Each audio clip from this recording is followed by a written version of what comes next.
మీరు లోపల కుట్ర చేయాలి అనుకోకపోతే అడ్వొకేట్ను ఎందుకు వద్దంటున్నారు? కోర్టులో తీర్పు రిజర్వ్లో ఉంది. ఈ జడ్జిమెంట్ వచ్చే వరకు ఓపిక పట్టి మాకు టైం ఇవ్వండని ఏసీబీ వాళ్లకు ఒక లెటర్ ఇచ్చాము. ఈ లెటర్ ఇవ్వడానికి కలిసి వెళ్ళాము. అడ్వొకేట్ సహాయకుడిగా రావడం అనేది ఫండమెంటల్ రైట్. రాజ్యాంగం ఇచ్చి హక్కును కూడా కాలదన్నే పద్ధతుల్లో మీరు అడ్వకేట్లను తీసుకురావద్దు అనడం ఏంటి? ఇటీవల కూడా పట్నం నరేందర్ రెడ్డిని అరెస్ట్ చేసి ఇవ్వని స్టేట్మెంట్ కూడా ఇచ్చినట్టు రాసుకున్నారు. ఇవాళ అది జరగకూడదని మేము కలిసి వెళ్ళాము. అడ్వకేట్ను అసలు ఏసీబీ ఆఫీస్ లోపలికి ఎందుకు రానివ్వలేదు?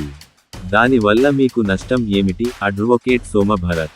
ఆల్రెడీ ఆర్గ్యుమెంట్స్ అన్ని కూడా చెప్పినాము. మా స్టాండ్ మొత్తం కూడా కోర్టులో చెప్పడం జరిగింది. ఏసీబీ వాళ్ళ స్టాండ్ కూడా వాళ్ళు చెప్పినారు. ఆ జడ్జిమెంట్ వచ్చేదాకా మీరు ఓపిక పట్టి మాకు అంత టైం ఇవ్వండి అని ఒక లెటర్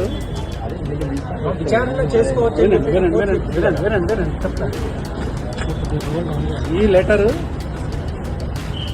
సబ్మిట్ చేయడం జరిగింది. సబ్మిట్ చేయడానికి ఇది కలిసి సబ్మిట్ చేసేదానికోసము మేము వచ్చాము. తర్వాత అడ్వకేట్ సహాయకుడిగా రావడం అనేది ఫండమెంటల్ రైట్. అక్యూజ్డ్కి అడ్వకేట్ సహాయకుడిగా పోలీస్ స్టేషన్లో రికార్డ్ అయ్యే ఏదైనా సరే అసిస్టెన్స్, అడ్వకేట్ అసిస్టెన్స్ అనేది చాలా ఇంపార్టెంట్. అది ఫండమెంటల్ రైట్. రాజ్యాంగం ప్రసాదించిన హక్కు.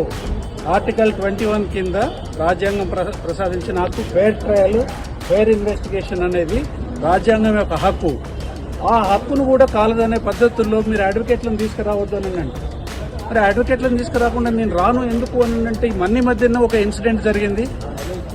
పట్నం మహేందర్ రెడ్డి గారు మాజీ ఎమ్మెల్యే, మాజీ ఎమ్మెల్సీ, వారిని బజార్లో ప్లేన్ క్లోత్స్లో ఉన్న పోలీసులు అరెస్ట్ చేసి తీసుకొని పోయి అతను ఒక్క ప్రశ్న కూడా అడగకుండా అతను ఏదో కన్ఫెషన్ ఇచ్చినాడని మొత్తం అవాస్తవాలన్నీ కూడా రాసి ఆ కన్ఫెషన్ ఆయన ఇచ్చినాడని చెప్పి కోర్టులో వేసినారు. చివరికి ఏం చేయాల్సి వచ్చింది?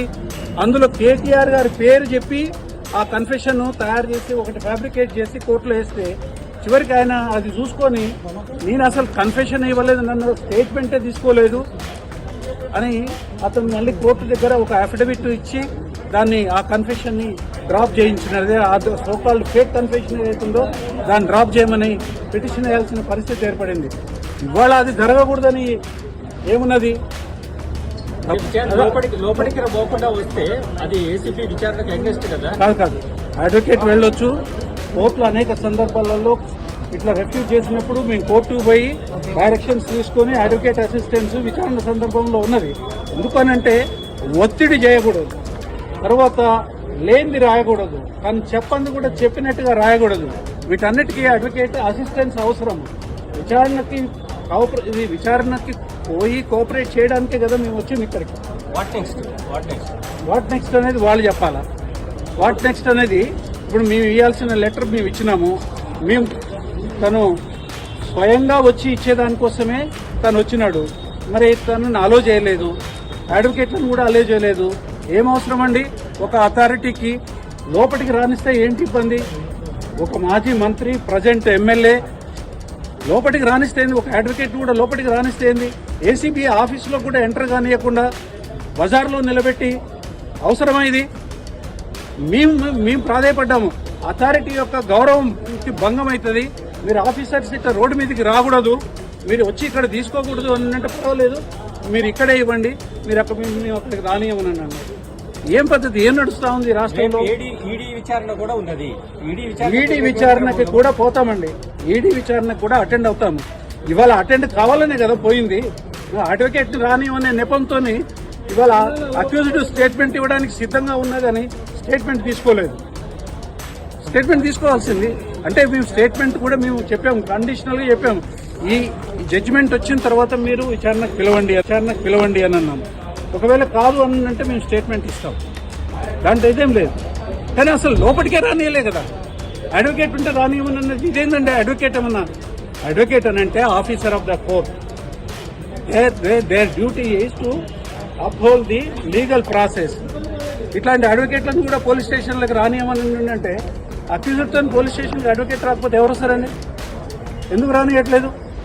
మీరు పద్ధతి ప్రకారమే చేయదలుచుకున్నప్పుడు ఎందుకు రానివ్వట్లేదు?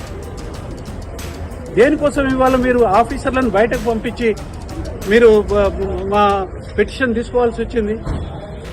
ఎందుకు రానియలేదు? ఏసీబీ ఆఫీసులకు ఎందుకు రానియలేదు? కేటీఆర్ గారు వచ్చినారు, అడ్వకేట్ నేను కూడా ఉన్నాను, ఇంకొక ఇద్దరు అడ్వకేట్లు కూడా ఉన్నారు.